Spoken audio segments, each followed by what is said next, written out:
This is ContactTalkRadio.com. Consciousness in action. And you are taking action into your consciousness by tuning into Contact Talk Radio. And on TuneIn.com, Ping.fm, and UpSnap Mobile. Contact Talk Radio.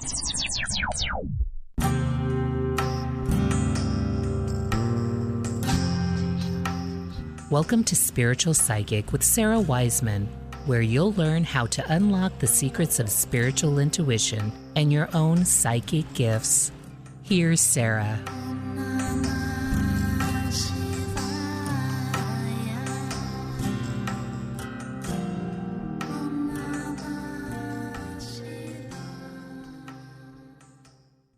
Hey everybody, welcome to Divinestrology 2022. I'm Sarah Wiseman, and this is our annual forecast for the year ahead. Annual forecasts are a bit longer. A lot of you guys have been watching and reading the monthly forecast for quite some time now, which you can get at sarahwiseman.com. But our annual forecast for 2022 is pretty lengthy. It covers a lot of emerging trends that are coming through. So if you do prefer to read it, which for some of you is faster, just go to sarahwiseman.com, go to blog, you'll see Divinestrology there, and you can sign up to get the monthly and annual updates from there on if you would like to do that.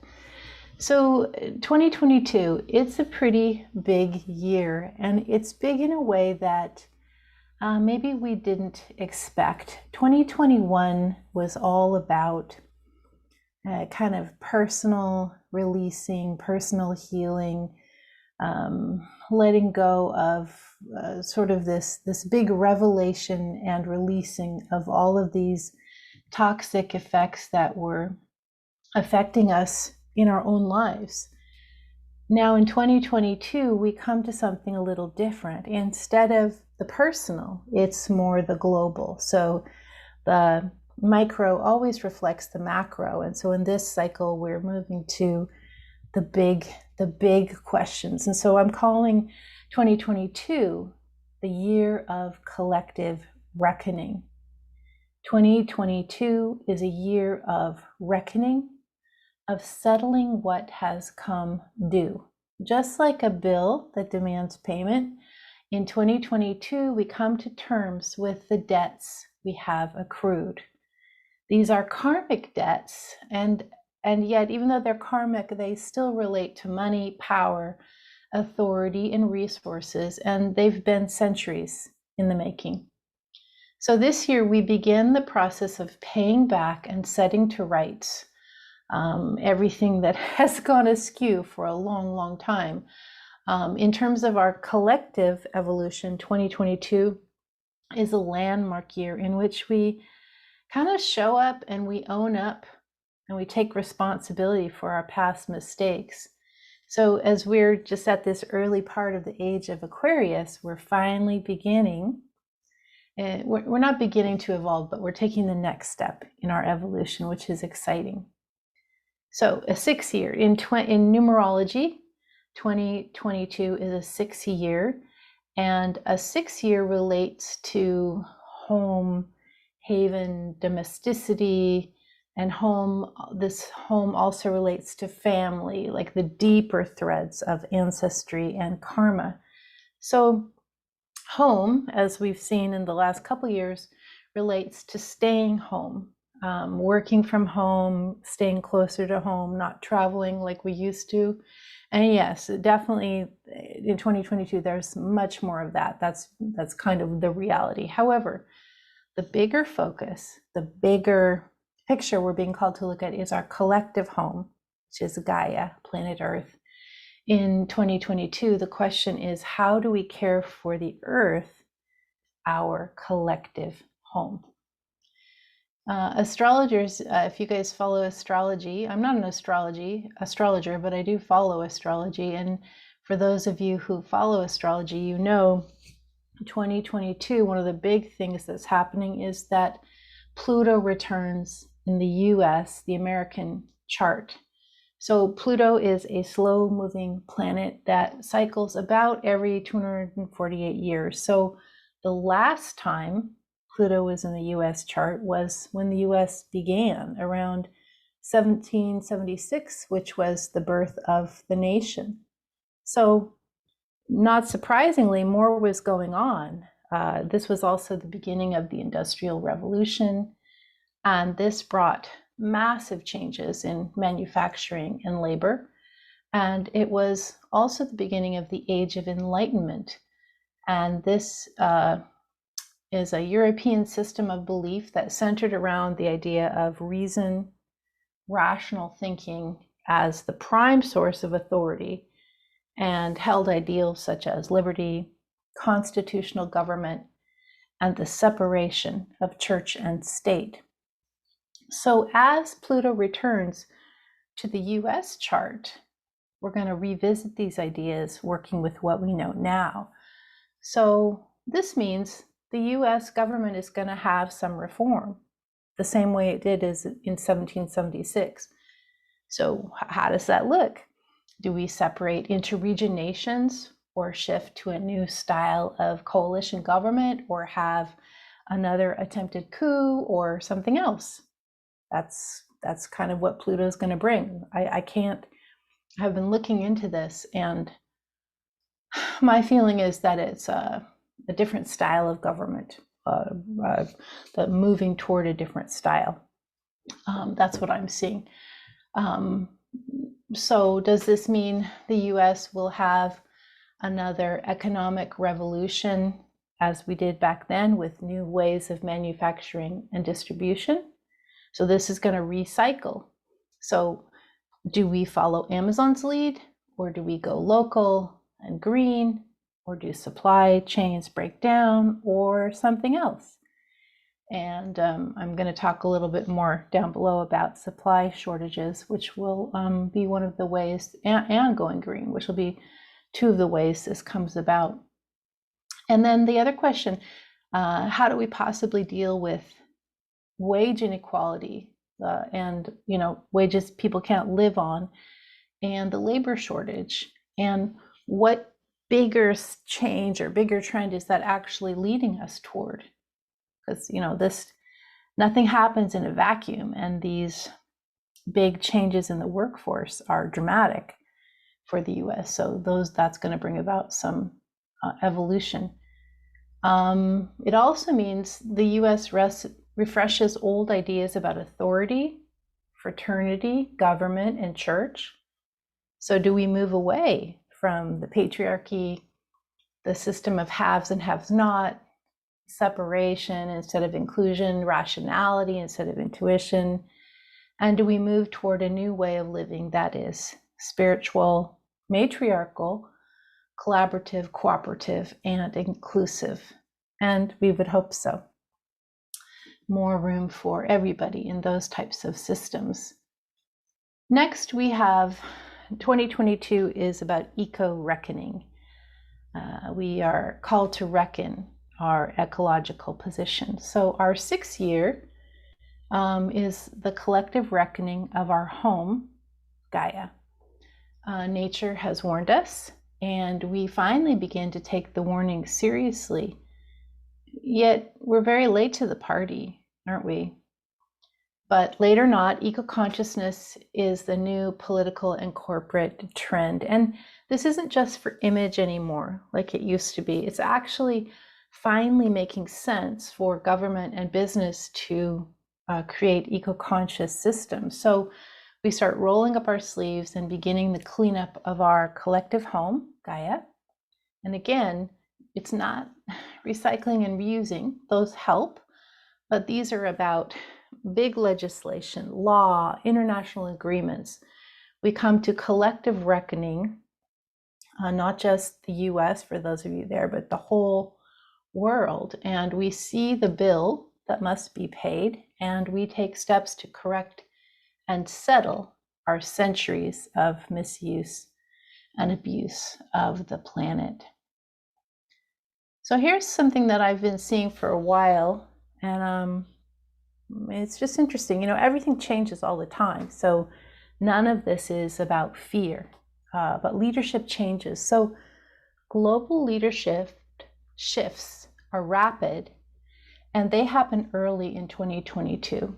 So some key world leaders leave the planet, and this could be from accidents, illness, or age. And what this does actually is sort of impacts our sense of who's in charge, like who are the adults in charge, because it's different. The Queen retires her crown, whether that's through her choice or through her passing or other reasons, and then the subsequent UK leadership cycles several times. They have a little trouble figuring out what's going to be best for that country. And US leadership also is going to cycle.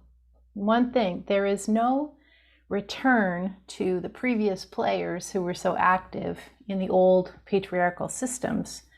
They don't come back. They've become irrelevant. We've become bored of them. We see the dead end, full stop nature of those systems. And so instead, younger people show up to fill big roles.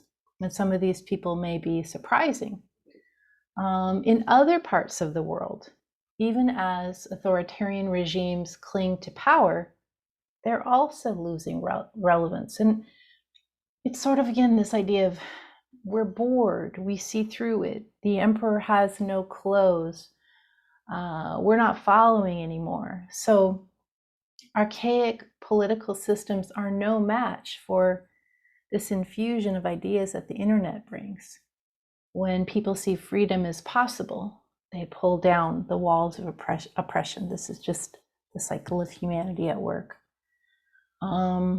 When we take a look at our maps and borders and dividing lines and even our languages, how many centuries ago were these created? So our laws, our legislation, our banking, our taxation, what's viable now? What makes sense now? Existing power structures no longer make sense to the late boomers, the millennials, the Gen Z, and the Gen X. And these are the people who are actually holding power now.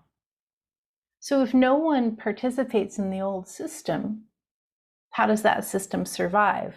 It doesn't. It gives way to change, which is, of course, our unchanging companion.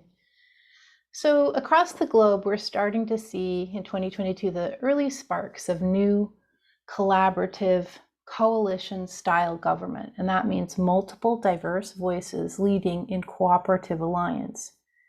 Many people hate this. Many people love this. And in 2020, the resulting chaos ensues. We don't make the transition fully. This is where we're going. And there's a lot of fighting and squabbling about this shift. Nobody in power wants to lose power. Nobody out of power wants to accept the old systems. COVID continues. So COVID's a part of our life for several more years. And just a reminder that we never return to normal. The new normal is not the old normal. We never return to how things were. That passage of time no longer exists. So it's something to grieve, and it's also something to accept. And we live differently now, and we have all changed dramatically from our experience. Masks, mutations, vax wars, all of this continues. And in some ways, COVID is the World War III of our time. We're having multiple years of sacrifice, suffering, loss, sorrow. Again, we're not the same people we were in 2020. This experience, traumatic as it has been, has helped us deepen and grow. Let's see, the nuts and bolts of how the year will go. There will be supply disruptions. And remembering when you got everything from Amazon delivered right to your door. Remember when Costco, the shelves were completely full, or not specifically them, but any big organization. So these days are leaving. In 2022, we start to notice that supply chains are disrupted. And honestly, this is not a bad thing. we actually do not need every little thing delivered to us at every single moment. Some of the things of hoarding, shopping addiction, over-consumerism, personal debt, and waste, we're just moving away from that. We are forced to reckon with our hyper-materialism and the pain it causes across the globe. Food inequality. This is very tough. There will be food shortages and famine in 2022. Now, it may not be for you listening now, but parts of the world will be obese, parts of the world will be starving. So how do we address this as one soul? This year, 2022, many souls will leave and reincarnate due to food inequality. And this is something we need to settle. Along with that, we have dietary change. And this has been building for a while, but it's reaching it's here now. Like processed foods out, meat, animal products, dairy out, alcohol out, sugar. We see it as a drug finally. So when there's no more got milk, when got milk changes to got alt milk, when it's not where's the beef, but it's where's the quinoa. So when you have significant populations, again, late boomer, Gen X, Gen Z, rejecting these old ways of eating, the meat and potatoes style, or the fast food style, or the processed food style, this affects food production, manufacturing, distribution, marketing, plant-based, meat-free, alcohol alternatives like mocktails, organic, grow your own, container gardens, food co-ops, community boxes, indoor food gardens, hanging gardens. And so you name it, this is the new food. This is where we're heading. And again, this affects everybody. If nobody's drinking dairy milk, that affects all the way back to the supply chain for dairy farmers. What happens then? Fading religion. So people continue to stream away from the religions they were raised in. And this is part of the Pew report has come out with, I think it's 70% of people are shifting. So what people are going to is they are seeking a personal spiritual practice of their own. So organized religion is giving way to a new kind of,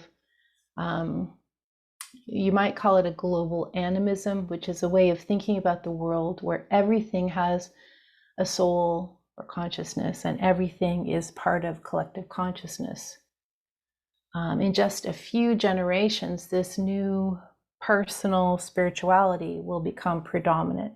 And this is even now as we see the rise of some particular very strong religious groups, even as they seem to be predominant, this is actually fading away slowly. People are becoming more independent. They are not needing the hierarchy to provide their spiritual support. It's all about learning to create your own direct connection with the universe in all the ways this is possible. And in line with this, we've got a little, in 2022, a little faux spirituality starting to happen. I mean, it's been happening for a while, but when you're truly in direct connection, you don't need any props or apps or any kind of structure or system. So as spirituality begins to spark, it takes a while for people to understand what's real and what's marketing. So in 2022, we're bombarded with faux spirituality, and this is no different than all the other things we've been sold all over the years. So this is a cautionary tale to anybody who is new to non-religious personal spirituality. Attend to your own direct connection, and the universe will take care of the rest for you. Okay, we got a lot more actually. So now is a good time if you want to stop the recording, take a break, stretch, And we'll move along. So, healing plants. So this is a beginning piece, a thread that's starting, or a strand that's starting. Healing plants. In a lot of my students and I work on future life meditations, which are very interesting, a lot of fun, and we continually see plants, revered and protected and cared for as these kind of gems of the earth. And plants are used for medicine and nutrition in these future visions. So this healing that we've been waiting for, all the things we seek in medicine and nutrition and psychological, mental health, healing, everything exists. So we are learning to protect this and recognize it. As part of this, we still continue with climate chaos in 2022. It's a year of reckoning. It's not a year of all solutions put into place. So we have many climate debts that have not yet been paid. It's here. Oceans rise, land is displaced, and we move from the coast because we have to. Water rights become a huge moral issue, not just a business issue. Fires continue to burn without control until they burn themselves out. Earthquakes and eruptions and storms continue to disrupt us. The planet is reflecting our consciousness because all consciousness is one. During this year of reckoning, we pay our debt, we begin to pay our debt, and things begin to calm down over time. Let's see, spiritual self-care. This is a very positive trend. So everybody is in therapy or recovery, doing self-care. We're starting to understand trauma. We're learning how to deal with addiction and abuse and PTSD. And we're starting to have some new systems like microdosing, plant medicine, forest bathing, nature immersion, music, sound healing, meditation, relaxation, healing touch, dreaming, sleep, ecstatic states, peak experiences. And they're all making our way into our toolkit for emotional wellness. So it's kind of like Freud and old psychology we've shifted away. We're doing this very holistic spiritual approach, and we're understanding that for most people it's working better. We're understanding that every psychological condition has a spiritual root. It may have a physical or chemical root too, but there's always a spiritual root. And if we can go to that root, we can create a lot of releasing that helps us.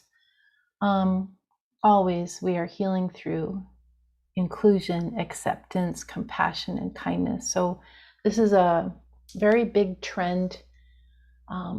Mental and emotional health, self-care, spirituality as personal practice, all of these things are astounding shifts from years past. Fluid gender. So, in a couple years, we'll be like, remember when we thought the earth was flat? And starting in 2022, I mean, this has been building for a while, but non-binary becomes a non-issue. The last bastion of the old structures, including fixed gender roles, they've had their day. We're at the start of the Aquarian age, and old rules and roles are no longer needed, especially in younger generations. Gen X, Gen Z, it just doesn't apply. There's nothing set in stone, and this is remarkably freeing for not only anyone who doesn't conform to the old structures, but to everyone. This freedom of one becomes freedom for all. Similar to this, ethnic integration. So as we know, world demographics are shifting. We have borders open or closed. climate shift, and these are places where people are migrating. Birth rates are declining rapidly in some areas, and they're stable in others, but this is shifting this global demographic. You know, the reign of the white European world is waning. It's on a couple more generations, it won't even be a thing. So ethnic integration continues, and we have to come to a reckoning on these old ideas of racism. You know, we're several centuries, maybe even more, too, late. So is an ancestral culture to be celebrated or denounced? What does this new world look like? What language is predominant? What cultural things are carried forward and what are let go? So remembering there's only one human race, and like it or not, we are one tribe. Okay, some other good things, some fun things actually. Medical breakthroughs. And I was surprised to receive this in meditation, but it was really clear. There's some remarkable breakthroughs. And thanks to the way we pushed through getting COVID vaccines so quickly, the industry is sort of accelerated.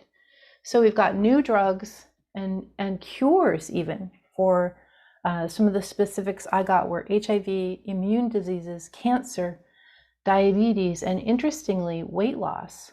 So watch for that stuff to come on the market perhaps later in the year.